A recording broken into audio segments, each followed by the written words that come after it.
अस्सलाम वालेकुम viewers and welcome back from Italy. पिछली वीडियो में आपने देखा होगा कि हम इटली में तो एंटर हो चुके हैं, लेकिन बिल्कुल हम इटली में एंटर ही हुए थे और काफ़ी व्लॉग भी लंबा हो गया था तो उसको स्टॉप करना पड़ा। तो अभी हम जा रहे हैं, पहला एक तो हमारा मेन जो डेस्टिनेशन है वो है मिलान, लेकिन अभी फ़िलहाल जो हमने जाना है कि वो जहाँ पे जो इटली वाली साइड पे केबल कार्स होती हैं जो ऊपर माउंट ब्लॉन्ग की तरफ लेके जाती हैं, उनका पता करना कि अभी अवेलेबल हैं कि नहीं। वैसे तो हमें टाइम का आइडिया है क्योंकि इस वक्त बहुत लेट हो चुका है और नॉर्मली ये जो केबल कार्स हैं ये 5 o'clock तक अवेलेबल होती हैं, क्योंकि यूजुअली ये होता है कि पहले ऊपर लेके जाना होता है, फिर उन्होंने वापस भी लेके आना होता है और वहाँ लोग कोई 1-2 घंटा स्पेंड भी करते हैं।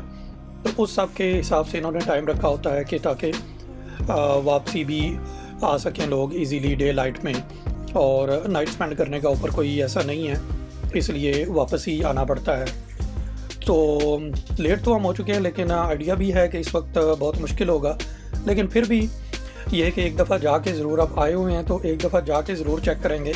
चलो और कुछ नहीं तो वो ही देख लेंगे वो बेस स्टेशन कि वो कैसा है, वहाँ पे किस किस्म की सीनरी है, क्योंकि इतनी दूर आए हुए ये ना देखना तो ज़्यादती है। और वैसे भी थकन भी काफ़ी हो चुकी है। वहाँ देखेंगे कि वहाँ कोई खाने पीने का है तो मे बी वहाँ कोई स्नैकिंग वगैरह यहाँ कुछ इस किस्म का, या कोई अच्छा रेस्टोरेंट हुआ तो शायद खाना भी खाया जा सकता है, क्योंकि इस वक्त भूख से भी बुरा हाल हो रहा है। तो ये बिल्कुल हम सामने ही आ गए। वो सामने जो हमारे लेफ़्ट साइड पे वो हट सा नज़र आ रहा है, बिल्डिंग सी छोटी सी, वो है बेसिकली जहाँ से टिकट्स लेके ऊपर की तरफ जाते हैं। और पार्किंग से भी थोड़ा आइडिया हो रहा है कि क्योंकि इस वक्त रश नहीं है तो इट मीन्स ये डेफिनेटली बंद हो चुकी हैं। चले इधर रुकते हैं, देखते हैं थोड़ा क्या सीन है।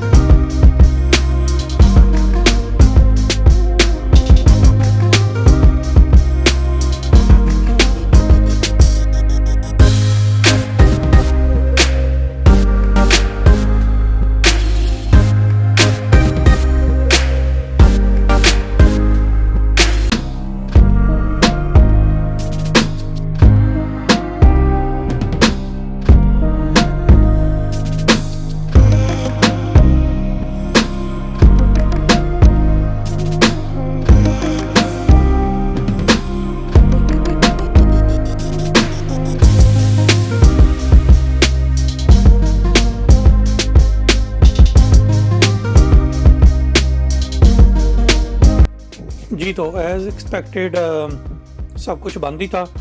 खैर थोड़ी देर हम रुके, कुछ वीडियो वगैरह बनाई, कुछ शॉट्स लिए, तो अब चल पड़े हैं। ज़्यादा देर नहीं रुके हम। एक तो भूख बहुत ज़्यादा लगी हुई थी और वहाँ खाने के लिए कुछ भी नहीं था, और दूसरा हर चीज़ बंद थी। लेकिन एक चीज़ जिसकी समझ नहीं आ रही थी कि वो जो लग रहा था कि पार्किंग रिस्ट्रिक्शंस या पेड पार्किंग अभी तक एक्टिव थी, कि अगर हम वहाँ पे रुकते तो जो समझ आ रही थी, एक तो इटालियन में साइन थे, कोई सही तरह से तो समझ नहीं आया, लेकिन जो थोड़ा बहुत समझ आ रहा था कि लग ऐसे ही रहा था कि यहाँ पे हमें पार्किंग डेफिनेटली पे करनी पड़ेगी।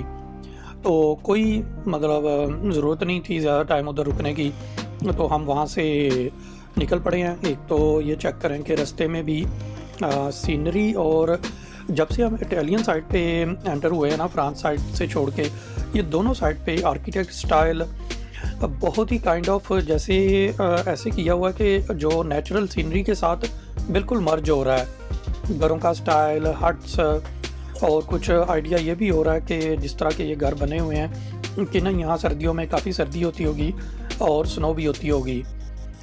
तो लेकिन ये कि दोनों तरफ पे बहुत ही खूबसूरत है। आई एम नॉट श्योर कि कैमरा जस्टिफाई कर रहा होगा कि नहीं, लेकिन ये कि वैसे देखने से एक तो मौसम बहुत अच्छा है, धूप है, लेकिन दोनों तरफ सीनरी बहुत ही ज़्यादा लश ग्रीन, सारे माउंटेन हैं। और ये देखें, ये जो होटल्स हैं, घर हैं लोगों के, ये बिल्कुल ब्राउन से एक बहुत ही डिफरेंट स्टाइल का स्ट्रक्चर बना हुआ है, बड़ा मॉडर्न सा, और बहुत ही ब्यूटीफाई किया हुआ है इसको।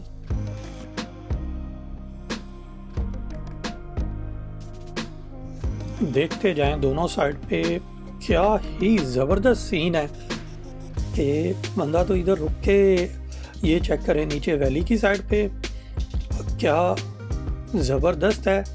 और मतलब जिधर भी देखें सामने लेफ़्ट राइट बहुत ही खूबसूरत। मतलब सो फार इस ट्रिप में आगे पता नहीं हमने क्या देखना है, लेकिन ये वाले जो जगह है इसने तो क्या ही कमाल कर दिया है कि इतनी खूबसूरत ये छोटे से टाउन है।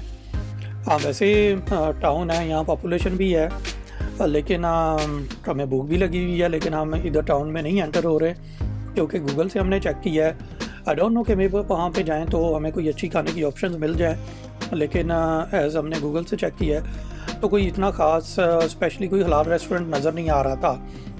तो फिर हमने डिसाइड यही किया कि आगे चलते हैं। यहाँ से कोई ऑलमोस्ट 40 मिनट की ड्राइव पे है एक और टाउन है, क्या पता नहीं सिटी है, सेंट विंसेंट के नाम से। पता नहीं सेंट विंसेंट ही है या डिफरेंट है कोई नाम, लेकिन जो मतलब समझ आ रहा था पढ़ने में सेंट विंसेंट ही है। वहाँ पे कुछ ऑप्शंस नज़र आ रही थी, एक तो हलाल भी थी और देखने में भी काफ़ी अच्छी लग रही थी, मल्टीपल ऑप्शंस थी। तो फिर हमने डिसाइड किया कि जब वहाँ पे इतना ऑलरेडी वेट किया है तो कोई नहीं 40 मिनट्स और सही। और स्पेशली 40 मिनट्स मेरा नहीं ख्याल ज़्यादा लगेंगे, क्योंकि जिस किस्म की ये सीनरी है और दोनों साइड पे रोड के जितनी खूबसूरत सीनरी है, इसमें तो ड्राइव करना 40 मिनट कम ही लगेंगे, ज़्यादा तो कभी नहीं लगने लगे।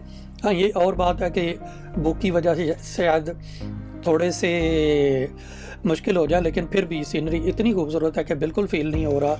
इतना मतलब बंदा एंजॉय कर रहा कि ये ड्राइविंग मेरा ख्याल है one of the memorable drive होगी कि इतने ये सामने चेक करें।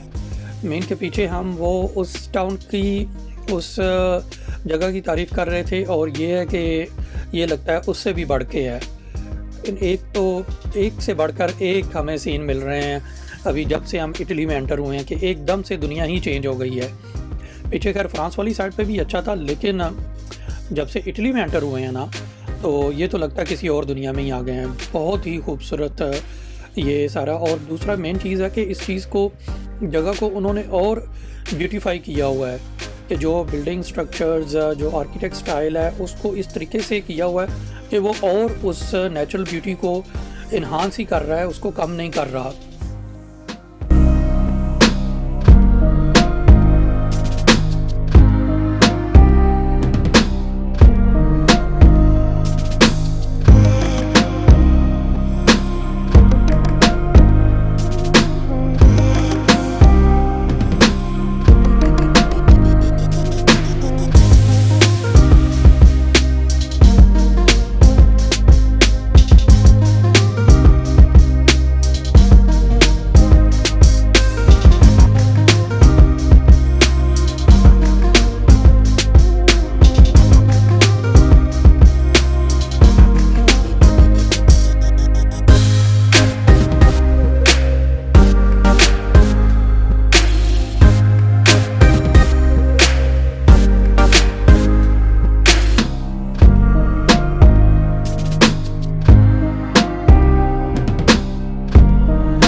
जाके सीनरी ना काफ़ी चेंज होना शुरू हो गई है।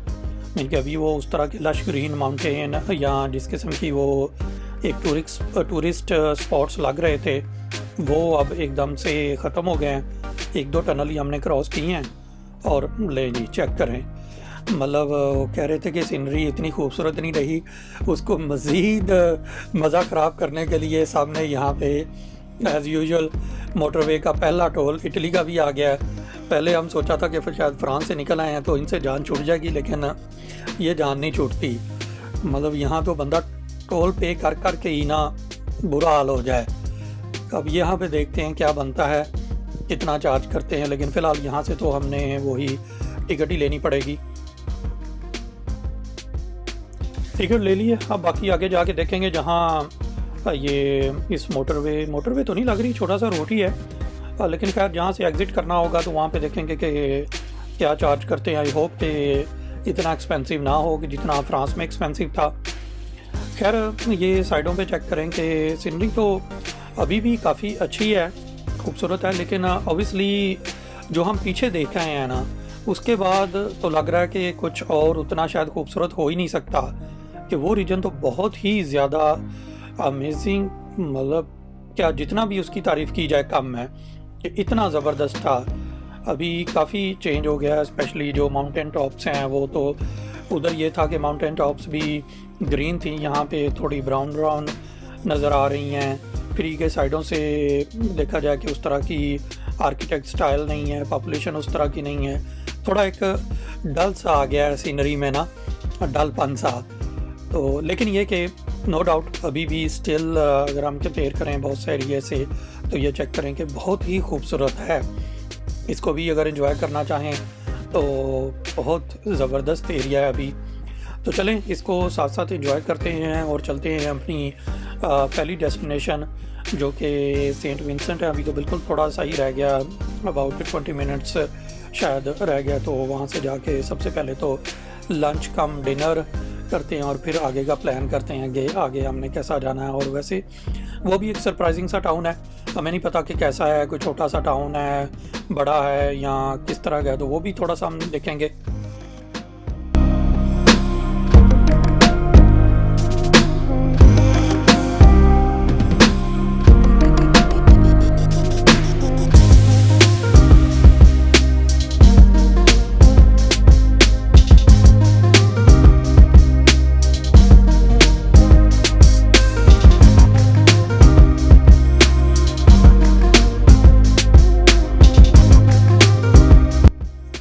फाइनली जी सामने साइन आ गया हमारी डेस्टिनेशन सेंट विंसेंट के।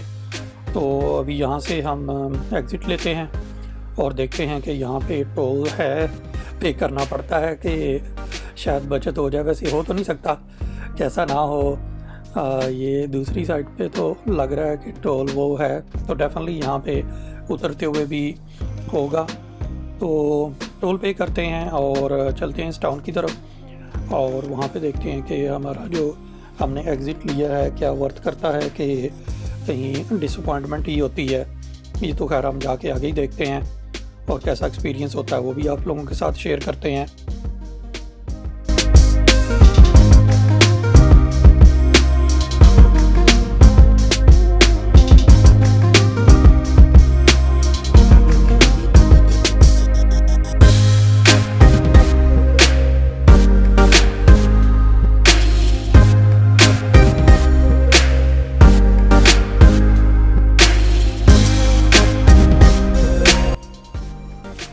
टोल तो भाई इधर भी अच्छा खासा है। अभी हमने बहुत थोड़ा सा ही ड्राइव किया था, तो आई थिंक अराउंड 12 यूरो के करीब शायद बना है, कि हार्डली मतलब ये कि आधे घंटे की ड्राइव की होगी इस रोड के ऊपर। और इतना ज़्यादा ये तो शायद फ्रांस से भी लग रहा है ज़्यादा है, यहाँ ये टूरिस्टिक एरिया है इस वजह से इसमें ज़्यादा है। बट एनीवेज अच्छा खासा है इतने थोड़े से ड्राइव का, अगर इतना ज़्यादा तो अभी आगे हमारा सफ़र ज़्यादा है और बाकी भी अगर इटली में घूमना है तो खैर ये भी एक अच्छा खासा बजट हमें मिलने वाला है। तो खैर ये देखते हैं कि ये जिस हम ये टाउन में आए हैं काफ़ी ज़्यादा ये भी डेवलप और खूबसूरत लग रहा है। ये दोनों साइड्स पे देखें कि एक काइंड ऑफ टूरिस्टिक स्पॉट ही लग रहा है। काफ़ी होटल्स और जिस तरीके से इस छोटे से टाउन को ब्यूटीफाई किया हुआ है, अब पता नहीं खैर छोटा, लेकिन दूर से देखने से तो छोटा ही लग रहा है, क्योंकि ये चेक करें ना कि दोनों तरफ से माउंटेन है और उनके बीच में ये थोड़ी सी आबादी है। और ये क्या फेमस यहाँ पे है ये हमें कोई आइडिया नहीं। हम तो सिर्फ यही चेक किया था कि हलाल फूड की ऑप्शन नियर बाय कहाँ है, और हमने वो गूगल में डाला और इधर को चल दिए। उसके अलावा हमें कोई इस सिटी या इस टाउन के बारे में नहीं थी इन्फॉर्मेशन कि यहाँ क्या हो सकता है क्या नहीं, किस तरह की ऑप्शंस हमें मिलेंगी सिटी। लेकिन सिटी चेक करें, बहुत ही खूबसूरत लग रहा है, बहुत ही मॉडर्न सा, वेल डेवलप और साफ़ सुथरा से ज़्यादा ये है कि ये साइड्स पे चेक करें जिस तरह वॉकवे बनाए हुए हैं कि ये बहुत ही इसको हर चीज़ को ब्यूटीफाई किया हुआ है।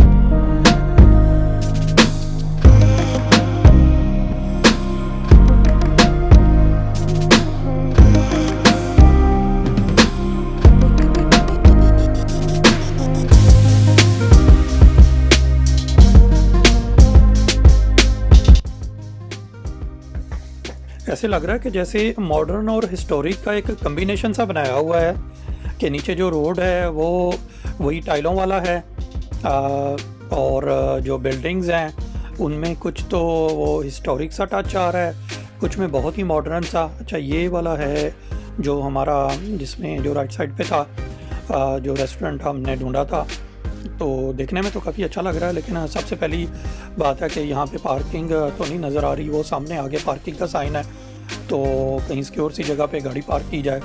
ये देखें, ये है पार्किंग हमारे सामने आ गई। तो यहाँ आई होप कि पार्किंग मिल जाए हमें, और यहाँ पार्क करके फिर बाद में हम उस तरफ जाते हैं। तो ये भी काफ़ी पार्किंग, हाँ आप चेक करें।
Turkish restaurant managed by Pakistani management. तो थोड़ा टेस्ट में जो एक ओरिजिनलिटी होती है टर्किश फूड की, वो तो हल्की सी कॉम्प्रोमाइज़ हुई थी। लेकिन वो जो कॉम्प्रोमाइज़ में एक साथ में पाकिस्तानी टच आ जाता है, उसमें थोड़ी सी स्पाइसी फूड ज़्यादा हो जाती है, वो उसको मतलब एज आ बेनिफिट ही दे रही थी। तो नो डाउट फूड अच्छी थी। अभी हमने पीछे से फ्यूल भी नहीं डलवाया, तो यहाँ से थोड़ा ये एक क्वाइट सा फ्यूल स्टेशन है, तो यहाँ से थोड़ा गाड़ी में फ्यूल भी मतलब अपना पेट भी भर लिया, तो अब गाड़ी का भी पेट भर लिया जाए, दोनों को ही फुल कर लिया जाए। तो खैर अभी हम निकल पड़े हैं। खाना अच्छा था, बुरा नहीं था, प्राइस वाइज भी रीज़नेबल था। एक टूरिस्टिक जगह पे आपको ऑब्वियसली चीप फूड तो नहीं मिलेगी, प्राइस थोड़ी सी आपको बीइंग अ टूरिस्ट एक्स्ट्रा ही पे करनी होती है, तो उसके लिए रेडी रहें। बाकी ये कि सर्विंग भी अच्छी थी और फूड भी अच्छी थी। कुछ और लोग उधर काफ़ी मतलब जब हम खाने लगे तो काफ़ी बिजी था, लोग काफ़ी बैठे हुए थे और भी, तो इसलिए मैंने वो फूड वगैरह की वीडियो नहीं बनाई क्योंकि सम टाइम ये है कि लोगों को अच्छा नहीं लगता कि उनको खाते हुए कोई वीडियो कैप्चर करे, तो वो चीज़ अवॉइड ही की। तो खैर अभी हम निकल पड़े हैं। आगे हमारी नेक्स्ट डेस्टिनेशन मिलान है, और एक तो थोड़ा डार्क भी होना शुरू हो गया, ऑल्दो कि काफ़ी लेट है, लेकिन ये कि काफ़ी फिर भी दिन लंबे हैं, लेकिन ये कि अभी रात का भी काफ़ी तकरीबन ऑलमोस्ट मेरे ख्याल 9 बज चुके हैं। तो अब निकलते हैं मिलान की तरफ, और रास्ते में देखते हैं अगर तो कुछ अच्छा सीन आया। जब तक लाइट है थोड़ा सा कैप्चर करने की कोशिश करेंगे, और जहाँ लाइट फिर ख़त्म होगी तो फिर क्योंकि अभी हमारा 1 घंटे से ज़्यादा ही है, ऑलमोस्ट 2 घंटे के करीब शायद लग जाएं, और स्पेशली मिलान के करीब पहुंच के फिर आगे हमारा होटल जो है वो यहाँ से मिलान की अपोजिट साइड पे है। तो आई डोंट नो कि मिलान हमें कैसे क्रॉस करना है थ्रू द सिटी, और यहाँ कोई बाईपास या साइड से क्रॉस करना है, वहाँ पे कितना टाइम लगता है। तो ये सारी बातें साथ साथ करते जाते हैं और देखते जाते हैं, हमें रास्ते में कोई अच्छा सीन देखने को मिलता है, और बाकी बातें साथ साथ होती रहेंगी। लेकिन सबसे पहले तो जिस चीज़ की कोई माफ़ी नहीं है वो सामने चेक करें कि फिर आ गया कि यहाँ से टोल ले लें अगले सफ़र के लिए, और चलें निकलते हैं। टोल का हम टिकट ले लेते हैं, फिर क्या पे करना पड़ता है वो बाद में देखते हैं।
फाइनली जी, बहुत लंबे दिन के बाद, एक थका देने वाले दिन के बाद हम होटल पहुंच गए हैं। सामान वगैरह पहले ही हमने रख लिया है। यहाँ पे रूम तो काफ़ी अच्छा लग रहा है।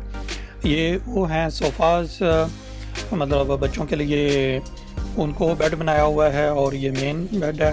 वैसे ओरिजिनली अगर देखा जाए तो अगर आपके साथ बच्चे ना हो तो वो सोफ़े और ये डबल बेड है। काफ़ी खुला रूम है, साथ में किचन भी है, और मीन के रूम तो काफ़ी अच्छा लग रहा है। काफ़ी फैसिलिटीज़ भी उन्होंने, पानी वगैरह भी, हर चीज़, कॉफ़ी वगैरह बनाने के लिए भी चीज़ें रखी हुई हैं, और बीच में एक छोटा सा डाइनिंग टेबल, और ये इस साइड पे किचन है कुकिंग वगैरह करने के लिए, माइक्रोवेव, बर्तन वगैरह। बालकोनी भी दी हुई है, वो देखते हैं कि इस टाइम बाहर का सीन कैसा है। वैसे तो अंधेरा बहुत ज़्यादा हो चुका है, लेकिन ट्राई करते हैं कि शायद बाहर से कुछ नज़र आ जाए।